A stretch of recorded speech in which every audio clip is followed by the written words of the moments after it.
Dashiell Hammett. Too many have lived. The man's tie was as orange as a sunset. He was a large man, tall and meaty, without softness. The dark hair parted in the middle flattened to his scalp, his firm, full cheeks, the clothes that fit him with noticeable snugness, even the small pink ears flat against the sides of his head, each of these seemed but a differently coloured part of one same smooth surface. His age could have been 35 or 45. He sat beside Samuel Spade's desk, leaning forward a little over his Malacca stick, and said, "No, I want you to find out what happened to him. I hope you never find him." His protuberant green eyes stared solemnly at Spade. Spade rocked back in his chair. His face, given a not unpleasantly satanic cast by the V's of his bony chin, mouth, nostrils, and thickish brows, was as politely interested as his voice. "Why?" The green-eyed man spoke quietly with assurance. "I can talk to you, Spade. You've got the sort of reputation I want in a private detective. That's why I'm here." Spade's nod committed him to nothing. The green-eyed man said, "And any fair price is all right with me." Spade nodded as before. "And with me," he said. "But I've got to know what you want to buy. You want to find out what's happened to this, Eli Haven, but you don't care what it is." The green-eyed man lowered his voice, but there was no other change in his mien. "In a way I do. For instance, if you found him and fixed it so he stayed away for good, it might be worth more money to me." "You mean even if he didn't want to stay away?" The green-eyed man said, "Especially." Spade smiled and shook his head. "Probably not enough more money, the way you mean it." He took his long, thick-fingered hands from the arms of his chair and turned their palms up. "Well, what's it all about, Colyer?" Collier's face reddened a little, but his eyes maintained their unblinking cold stare. "This man's got a wife. I like her. They had a row last week, and he blew. If I can convince her he's gone for good, there's a chance she'll divorce him." "I'd want to talk to her," Spade said. "Who is this Eli Haven? What does he do?" "He's a bad egg. He doesn't do anything. Writes poetry or something." "What can you tell me about him that'll help?" "Nothing. Julia, his wife, can't tell you." "You're going to talk to her." Collier stood up. "I've got connections. Maybe I can get something for you through them later." A small-boned woman of 25 or 6 opened the apartment door. Her powder-blue dress was trimmed with silver buttons. She was full-bosomed but slim, with straight shoulders and narrow hips, and she carried herself with a pride that would have been cockiness in one less graceful. Spade said, "Mrs. Haven?" She hesitated before saying, "Yes." "Gene Collier sent me to see you. My name's Spade. I'm a private detective. He wants me to find your husband." "And have you found him?" "I told him I'd have to talk to you first." Her smile went away. She studied his face gravely, feature by feature. Then she said, "Certainly," and stepped back, drawing the door back with her. When they were seated in facing chairs in a cheaply furnished room overlooking a playground where children were noisy, she asked, "Did Gene tell you why he wanted Eli found?" "He said if you knew he was gone for good, maybe you'd listen to reason." She said nothing. "Has he ever gone off like this before?" "Often." "What's he like?" "He's a swell man," she said dispassionately, "when he's sober. And when he's drinking he's all right except with women and money. That leaves him a lot of room to be all right in. What does he do for a living? He's a poet, she replied. But nobody makes a living at that. Well? Oh, he pops in with a little money now and then. Poker, races, he says. I don't know. How long have you been married? 4 years, almost. He smiled mockingly. San Francisco all the time? No, we lived in Seattle the first year and then came here. He from Seattle? She shook her head. Some place in Delaware. What place? I don't know. Spade drew his thickish brows together a little. Where are you from? She said sweetly, You're not hunting for me. You act like it, he grumbled. Well, who are his friends? Don't ask me. He made an impatient grimace. You know some of them, he insisted. Sure. There's a fellow named Minera, and a Louis James, and somebody he calls Connie. Who are they? Men, she replied blandly. I don't know anything about them. They phone or drop by to pick him up, or I see him around town with them. That's all I know. What do they do for a living? They can't all write poetry. She laughed. They could try. One of them, Louis James, is a member of Jean's staff, I think. I honestly don't know any more about them than I've told you. Think they'd know where your husband is? She shrugged. They're kidding me if they do. They still call up once in a while to see if he's turned up. And these women you mentioned? They're not people I know. Spade scowled thoughtfully at the floor, asked, What did he do before he started not making a living writing poetry? Anything. Sold vacuum cleaners, hobboed, went to sea, dealt blackjack, railroaded, canning houses, lumber camps, carnivals, worked on a newspaper. Anything. Have any money when he left? $3 he borrowed from me. What did he say? She laughed. Said if I used whatever influence I had with God while he was gone, he'd be back at dinner time with a surprise for me. Spade raised his eyebrows. You were on good terms? Oh, yes. Our last fight had been patched up a couple of days before. When did he leave? Thursday afternoon, 3 o'clock, I guess. Got any photographs of him? Yes. She went to a table by one of the windows, pulled a drawer out, and turned towards Spade again with a photograph in her hand. Spade looked at the picture of a thin face with deep-set eyes, a sensual mouth, and a heavily lined forehead topped by a disorderly mop of coarse blonde hair. He put Haven's photograph in his pocket and picked up his hat. He turned towards the door, halted. What kind of poet is he? Pretty good? She shrugged. That depends on who you ask. Any of it around here? No, she smiled. Think he's hiding between pages? You never can tell what'll lead to what. I'll be back sometime. Think things over and see if you can't find some way of loosening up a little more. Bye. He walked down Post Street to Mulford's bookstore and asked for a volume of Haven's poetry. I'm sorry, the girl said. I sold my last copy last week, she smiled, to Mr. Haven himself. I can order it for you. You know him? Only through selling him books. Spade pursed his lips, asked, What day was it? He gave her one of his business cards. Please, it's important. She went to a desk, turned the pages of a red-bound sales book, and came back to him with the book open in her hand.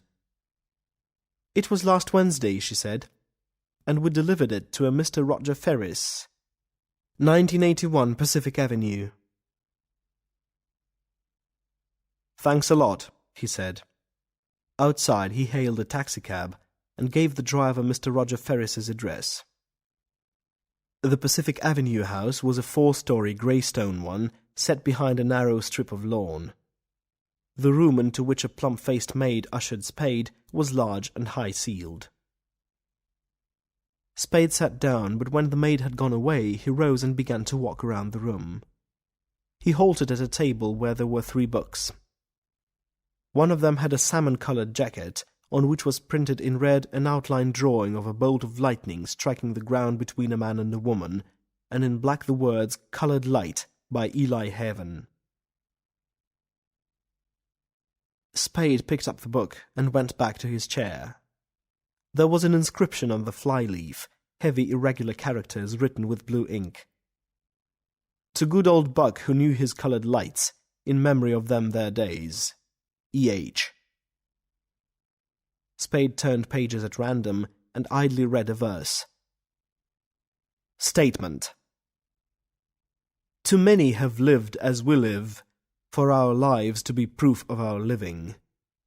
Too many have died as we die, for their deaths to be proof of our dying. He looked up from the book as a man in dinner clothes came into the room. He was not a tall man, but his erectness made him seem tall even when Spade's 6 feet and a fraction of an inch were standing before him.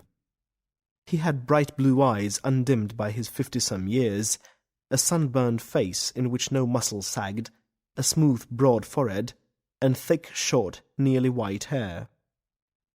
There was dignity in his countenance and amiability. He nodded at the book Spade still held. "How do you like it?" Spade grinned, said, "I guess I'm just a mug," and put the book down. "That's what I came to see you about, though, Mr. Ferris. You know Haven?" "Yes, certainly. Sit down, Mr. Spade." He sat in a chair not far from Spade's. "I knew him as a kid. He's not in trouble, is he?" Spade said, "I don't know. I'm trying to find him." Ferris spoke hesitantly. "Can I ask why?" "You know Jean Colyer?" "Yes." Ferris hesitated again, then said, "This is in confidence. I have a chain of picture houses through Northern California, you know, and a couple of years ago when I had some labor trouble, I was told that Colyer was the man to get in touch with to have it straightened out. That's how I happened to meet him." "Yes," Spade said dryly. "A lot of people happen to meet Jean that way." "But what's he got to do with Eli?" "Wants him found." "How long since you've seen him?" "Last Thursday he was here." "What time did he leave?" "Midnight, a little after. He came over in the afternoon around 3:30. We hadn't seen each other for years. I persuaded him to stay for dinner. He looked pretty seedy, and lent him some money." "How much?" $150, all I had in the house." "Say where he was going when he left?" Ferris shook his head. "He said he'd phone me the next day." "Did he phone you the next day?" "No." "And you've known him all his life?" "Not exactly, but he worked for me 15 or 16 years ago when I had a carnival company, Great Eastern and Western combined shows, with a partner for a while and then by myself, and I always liked the kid." "How long before Thursday since you'd seen him?" "Lord knows," Ferris replied. "I'd lost track of him for years. Then Wednesday, out of a clear sky, that book came, with no address or anything, just that stuff written in the front, and the next morning he called me up. I was tickled to death to know he was still alive and doing something with himself. So he came over that afternoon, and we put in about 9 hours straight talking about old times." "Tell you much about what he'd been doing since then?" "Just that he'd been knocking around, doing one thing and another, taking the breaks as they came. He didn't complain much. I had to make him take the 150. Spade stood up. "Thanks ever so much, Mr. Ferris. Ferris interrupted him. "Not at all. And if there's anything I can do, call on me." Spade looked at his watch. "Can I phone my office to see if anything's turned up?" "Certainly. There's a phone in the next room, to the right." Spade said thanks and went out. When he returned, he was rolling a cigarette. His face was wooden. "Any news?" Ferris asked. "Yes. Collier's called the job off. He says Haven's body's been found in some bushes on the other side of San Jose, with 3 bullets in it." He smiled, adding mildly, "He told me he might be able to find out something through his connections." Morning sunshine, coming through the curtains that screened Spade's office windows, put 2 fat yellow rectangles on the floor and gave everything in the room a yellow tint. He sat at his desk staring meditatively at a newspaper. He did not look up when Effie Pirine came in from the outer office. She said, "Mrs. Haven is here." He raised his head then and said, "That's better. Let her in." Mrs. Haven came in quickly. Her face was white, and she was shivering in spite of her fur coat and the warmth of the day. She came straight to Spade and asked, "Did Jean kill him?" Spade said, "I don't know." "I've got to know," she cried. Spade took her hands. "Here, sit down." He led her to a chair. He asked, "Collier tell you he'd called the job off?" She stared at him in amazement. "He what?" "He left word here last night that your husband had been found and he wouldn't need me any more."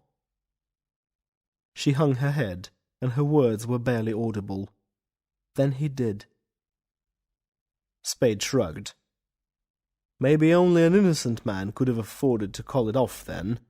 Or maybe he was guilty, but had brains enough and nerve enough to—" She was not listening to him. She was leaning towards him, speaking earnestly.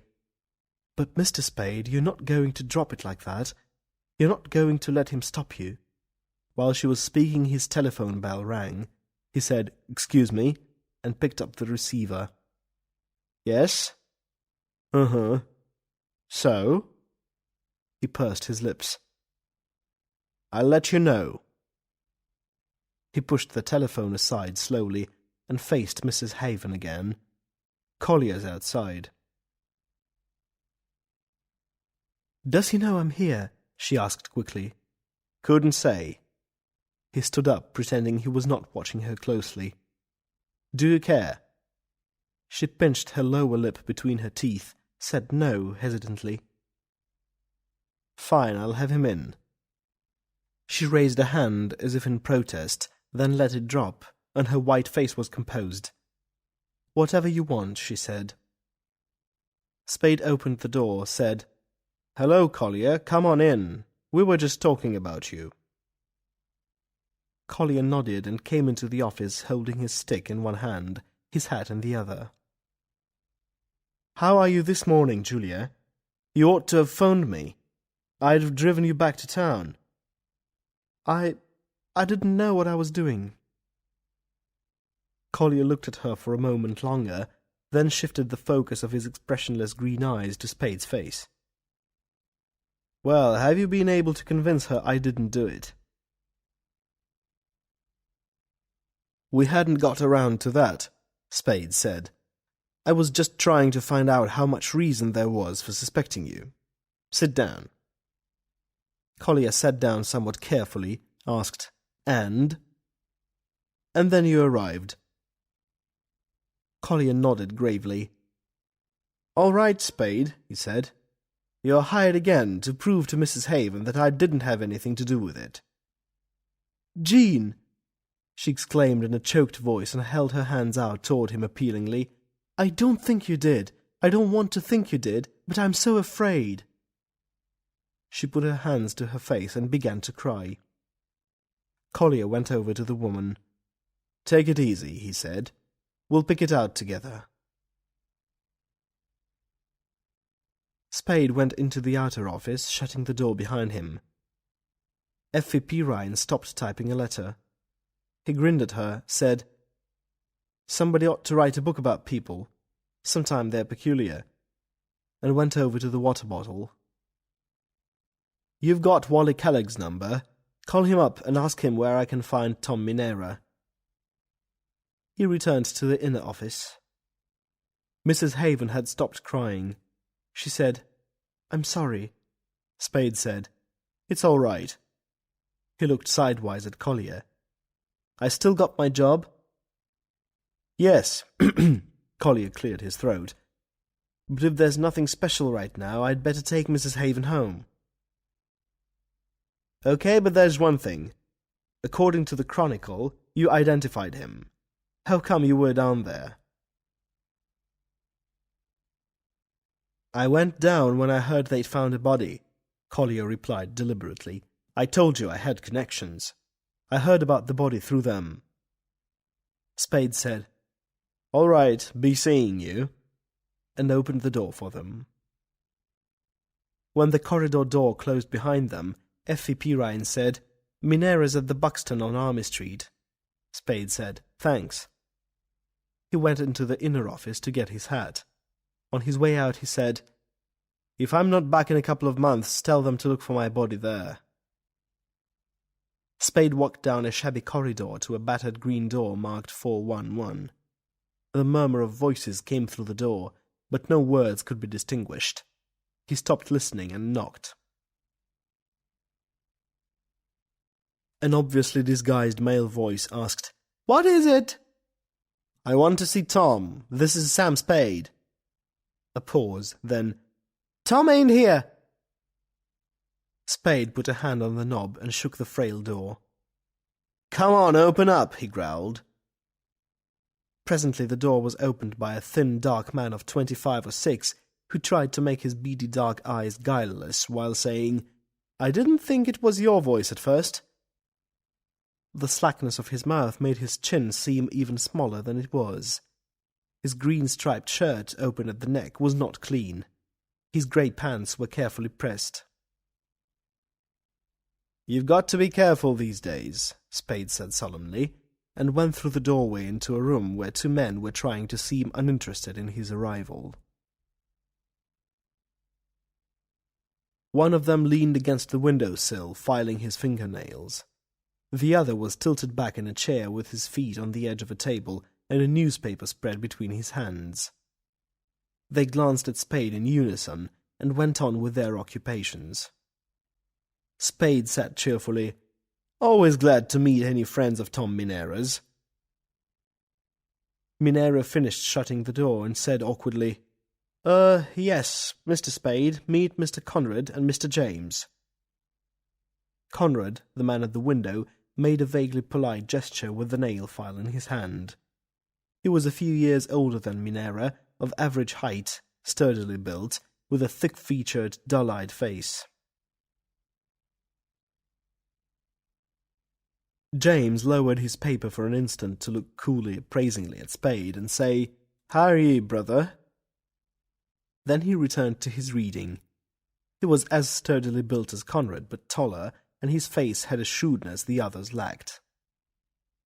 "Ah," Spade said, "and friends of the late Eli Haven." The man at the window jabbed a finger with his nail file and cursed it bitterly. Minera moistened his lips and then spoke rapidly with a whining note in his voice. "But on the level, Spade, we hadn't none of us seen him for a week." Spade seemed mildly amused by the dark man's manner. "What do you think he was killed for?" "All I know is what the paper says. His pockets was all turned inside out, and there wasn't as much as a match on him." He drew down the ends of his mouth. "But far as I know, he didn't have no dough. He didn't have none Tuesday night." Spade, speaking softly, said, "I hear he got some Thursday night." Minera, behind Spade, caught his breath audibly. James said, "I guess you ought to know. I don't." "He ever work with you boys?" James slowly put aside his newspaper and took his feet off the table. His interest in Spade's question seemed great enough, but almost impersonal. "Now, what do you mean by that?" Spade pretended surprise. "But you boys must work at something." Minera came around to Spade's side. "Oh, listen, Spade," he said. "This guy Haven was just a guy we knew. We didn't have nothing to do with rubbing him out. We don't know nothing about it. You know, we—" 3 deliberate knocks sounded at the door. Minera and Conrad looked at James, who nodded, but by then Spade, moving swiftly, had reached the door and was opening it. Roger Ferris was there. Spade blinked at Ferris, Ferris at Spade. Then Ferris put out his hand and said, "I'm glad to see you." "Come on in," Spade said. "Look at this, Mr. Spade." Ferris's hand trembled as he took a slightly soiled envelope from his pocket. Ferris's name and address were typewritten on the envelope. There was no postage stamp on it. Spade took out the enclosure, a narrow slip of cheap white paper, and unfolded it. On it was typewritten, "You had better come to room number 411, Buxton Hotel on Army Street at 5 p.m. this afternoon on account of Thursday night." There was no signature. Spade said, "It's a long time before 5 o'clock." "It is," Ferris agreed with emphasis. "I came as soon as I got that. It was Thursday night Eli was at my house." Minera was jostling Spade, asking, "What is all this?" Spade held the note up for the dark man to read. He read it and yelled, "Honest, Spade, I don't know nothing about that letter." "Does anybody?" Spade asked. Conrad said no hastily. James said, "What letter?" Spade looked dreamily at Ferris for a moment, then said, as if speaking to himself, "Of course Haven was trying to shake you down." Ferris's face reddened. "What?" "Shakedown," Spade repeated patiently. "Money, blackmail." "Look here, Spade," Ferris said earnestly. "You don't really believe what you said. What would he have to blackmail me on?" "To good old Buck," Spade quoted the dead poet's inscription, "who knew his coloured lights in memory of them their days." He looked somberly at Ferris from beneath slightly raised brows. "What coloured lights? What's the circus and carnival slang term for kicking a guy off a train while it's going? Red lighting. Sure, that's it. Red lights. Who do you red light, Ferris, that Haven knew about?" Minera went over to a chair, sat down, put his elbows on his knees, his head between his hands, and stared blankly at the floor. Conrad was breathing as if he had been running. Spade addressed Ferris. "Well?" Ferris wiped his face with a handkerchief, put the handkerchief in his pocket, and said simply, "It was a shakedown." "And you killed him?" Ferris's blue eyes, looking into Spade's yellow-grey ones, were clear and steady, as was his voice. "I did not," he said. "I swear I did not. Let me tell you what happened. He sent me the book, as I told you, and I knew right away what the joke he wrote in the front meant. So the next day, when he phoned me and said he was coming over to talk over old times and to try to borrow some money for old times' sake, I knew what he meant again, and I went down to the bank and drew out $10,000. You can check that up. It's the Seamen's National." "I will," Spade said. "As it turned out, I didn't need that much. He wasn't very big time, and I talked him into taking $5,000. I put the other 5 back in the bank next day. You can check that up." "I will," Spade said. "I told him I wasn't going to stand for any more taps. This 5,000 was the first and last. I made him sign a paper saying he'd helped in what I'd done, and he signed it. He left sometime around midnight, and that's the last I ever saw of him." Spade tapped the envelope Ferris had given him. "And how about this note?" "A messenger boy brought it at noon, and I came right over. Eli had assured me he hadn't said anything to anybody, but I didn't know. I had to face it, whatever it was." Spade turned to the others, his face wooden. "Well?"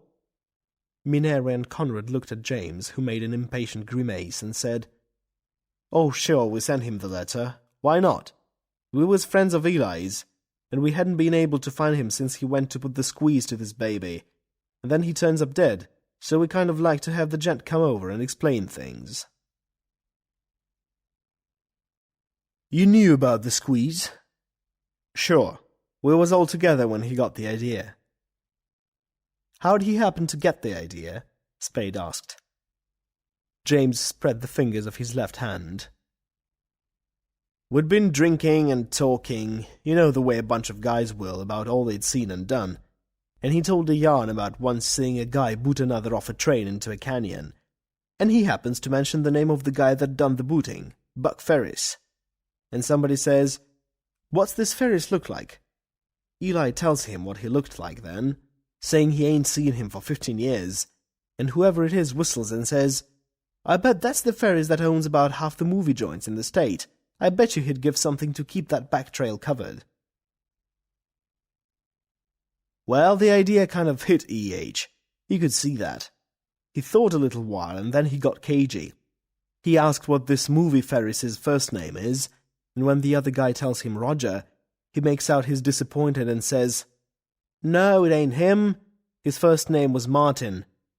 We all give him the ha-ha, and he finally admits he's thinking of seeing the gent, and when he called me up Thursday around noon and says he's throwing a party at Pogie Hecker's that night, it ain't no trouble to figure out what's what.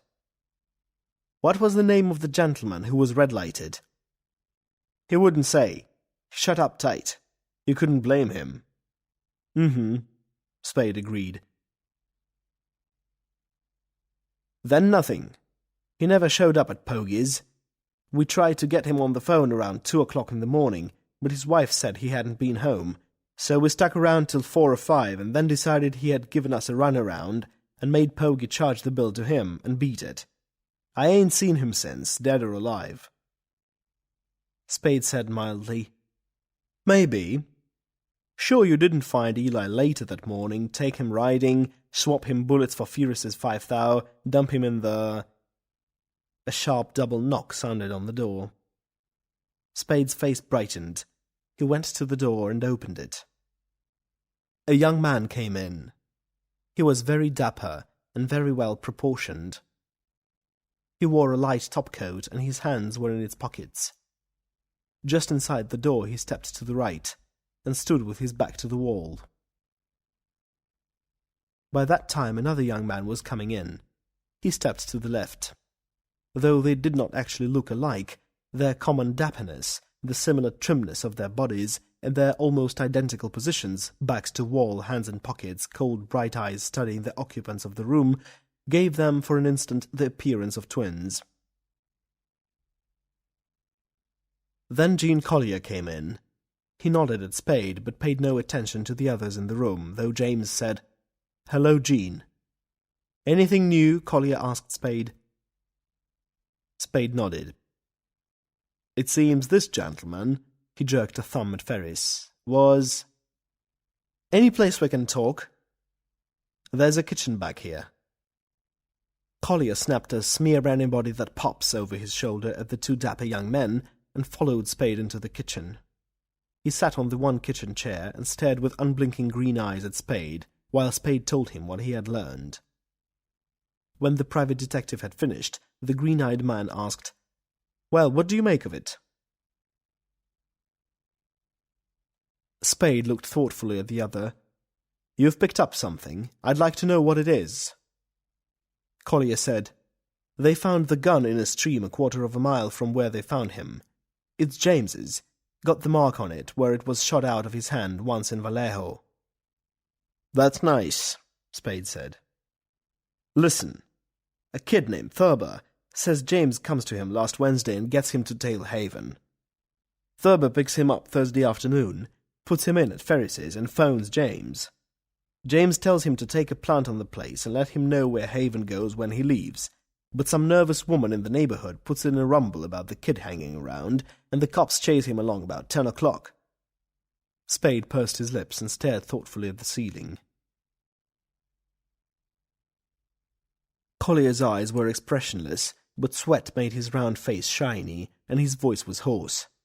"Spade," he said, "I'm going to turn him in." Spade switched his gaze from the ceiling to the protuberant green eyes. "I've never turned in one of my people before," Colyer said, "but this one goes.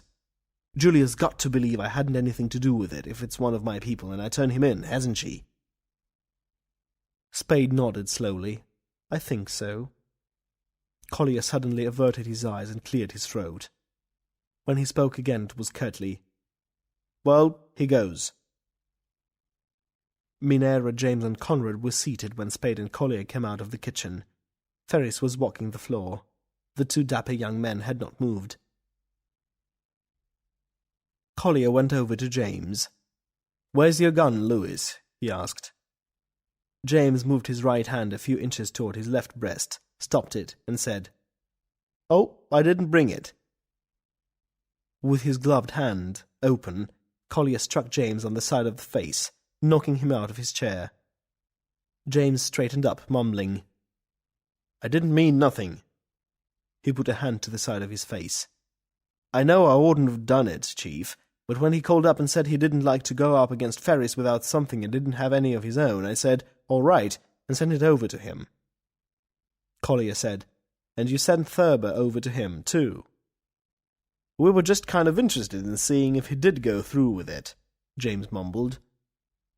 "And you couldn't have gone there yourself, or sent somebody else?" "After Thurber had stirred up the whole neighborhood." Collier turned to Spade. "Want us to help you take them in, or want to call the wagon?" "We'll do it regular," Spade said, and went to the wall telephone. When he turned away from it, his face was wooden, his eyes dreamy. He made a cigarette, lit it, and said to Collier, "I'm silly enough to think your Lewis has got a lot of right answers in that story of his." James took his hand down from his bruised cheek and stared at Spade with astonished eyes. Collier growled, "What's the matter with you?" "Nothing," Spade said softly, "except I think you're a little too anxious to slam it on him." He blew smoke out. "Why, for instance, should he drop his gun there when it had marks on it that people knew?" Collier said, "You think he's got brains?" "If these boys killed him, knew he was dead, why do they wait till the body's found and things are stirred up before they go after Ferris again? What did they turn his pockets inside out for if they hijacked him? That's a lot of trouble, and only done by folks that kill for some other reason and want to make it look like robbery." He shook his head. "You're too anxious to slam it on them. Why should they?" "That's not the point right now," Collier said. "The point is, why do you keep saying I'm too anxious to slam on him?" Spade shrugged. "Maybe to clear yourself with Julia as soon as possible, and as clear as possible, maybe even to clear yourself with the police, and then you've got clients." Collier said, "What?" Spade made a careless gesture with his cigarette. "Ferris," he said blandly. "He killed him, of course." Collier's eyelids quivered, though he did not actually blink. Spade said, "First, he's the last person we know of who saw Eli alive, and that's always a good bet. Second, he's the only person I talked to before Eli's body turned up who cared whether I thought they were holding out on me or not. The rest of you just thought I was hunting for a guy who'd gone away. He knew I was hunting for a man he'd killed, so he had to put himself in the clear. He was even afraid to throw that book away, because it had been sent up by the bookstore and could be traced, and there might be clerks who'd seen the inscription. Third, he was the only one who thought Eli was just a sweet, clean, lovable boy, for the same reasons. Fourth, that story about a blackmailer showing up at 3 o'clock in the afternoon, making an easy touch for $5,000, and then sticking around till midnight is just silly, no matter how good the booze was. Fifth, the story about the paper Eli signed is still worse. though a forged one could be fixed up easy enough. Sixth, he's got the best reason for anybody we know for wanting Eli dead. Colyer nodded slowly. Still nothing, Spade said. Maybe he did that 10,000 out, 5,000 back trick with his bank, but that was easy. Then he got this feeble-minded blackmailer in his house, stalled him along until the servants had gone to bed, took the borrowed gun away from him, shoved him downstairs into his car, took him for a ride, maybe took him already dead, maybe shot him down there by the bushes, frisked him clean to make identification harder and to make it look like robbery, tossed the gun in the water, and came home. He broke off to listen to the sound of a siren in the street. He looked then, for the first time since he had begun to talk, at Ferris. Ferris's face was ghastly white, but he held his eyes steady. Spade said, "I've got a hunch, Ferris, that we're going to find out about that red lighting job too. You told me you had your carnival company with a partner for a while when Eli was working for you, and then by yourself. We oughtn't to have a lot of trouble finding out about your partner, whether he disappeared or died a natural death, or is still alive." Ferris had lost some of his erectness. He wet his lips and said, "I want to see my lawyer. I don't want to talk till I've seen my lawyer." Spade said, "It's all right with me. You're up against it, but I don't like blackmailers myself. I think Eli wrote a good epitaph for them in that book back there. Too many have lived.